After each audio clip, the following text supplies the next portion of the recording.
What's going on, guys, and welcome back to the channel. Today we're taking a look at how I do Copenhagen planks, and as always, you shouldn't be performing any exercises you see on the internet unless you've been cleared by a medical professional to do so. And at no point during this exercise do I have any numbness, tingling, or pain, and if I did, I would stop and talk to a medical professional. Also, notice that I'm wearing merch. Check it out. The link is down in the description below. Also, check out for a link to Patreon and to the Discord. And also check and see if the link is there for the app, because we submitted it and we're just waiting for it to get approved, and they are taking their sweet time with that. We submitted it like 5 days ago and we're still waiting. Now, how do I do a Copenhagen plank? Well, I need an elevated surface just like this, in this case the bench. And when I'm doing the Copenhagen, I like to do the short version of it, the short lever arm. Meaning, I like setting up just like this. So I could take my top leg, put it right there on top of the bench, leg bent, kind of running there along the bench, making sure I have enough surface area here between my knee and the bench that when I go to pull myself up, I don't slide off and fall off. The leg that I am not working, I like to have in front of the bench. That way I can have my calf resting on the back.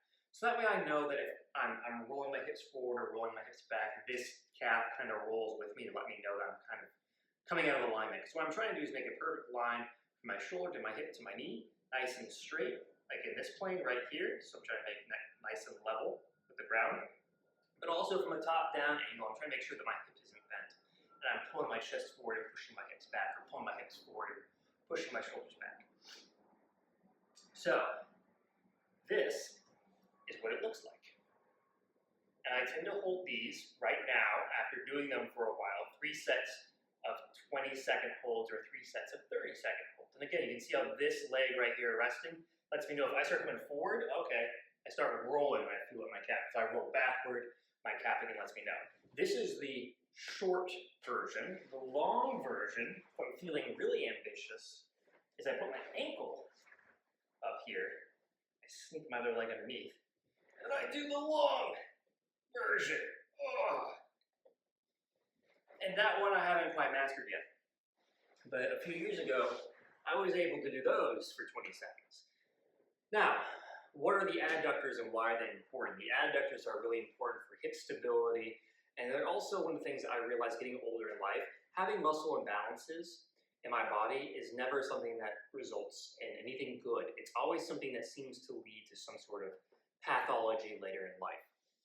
So neglecting the adductors is something I'm not interested in, because I've seen enough in the people around me how those sorts of imbalances can lead to issues. Sometimes it's increased wear and tear in the joint that I see. Sometimes it's a strain, like a really painful adductor strain. I think it was Kevin Hart who actually tore one of his adductors trying to sprint to show off to his son that he was still faster than him. This is not a muscle that many of us work out. It's definitely one that needs a little bit of TLC in just about everybody. And it needs structure. And this is one of those exercises that for me, if I do it right, I can turn it into an exercise that strengthens my adductors. And if I go through the full range of motion like you saw me doing here with the short lever arm, it tends to get a little bit of stretch in there. It's not as good as a lateral lunge, but it's still a pretty good place for me to begin. Now, this has been how I do the Copenhagen planks. Again, I currently am doing 3 sets of 20-second holds with my knee here. I started by doing 3 sets of 10-second holds with my knee right here. No numbness, no tingling, no pain. If I did, I'd immediately stop and talk to a medical professional. It did make me incredibly sore for the next 3 days after the first time that I did this. So I was very sore, and the way that I walked was a little bit different. But after that, and after I started introducing it to my exercises, it became a little bit more tolerable and less noticeable the day after that I did them. Please don't forget to like, subscribe, and comment. Don't forget to check out the Discord, the Patreon. Look out for the merch.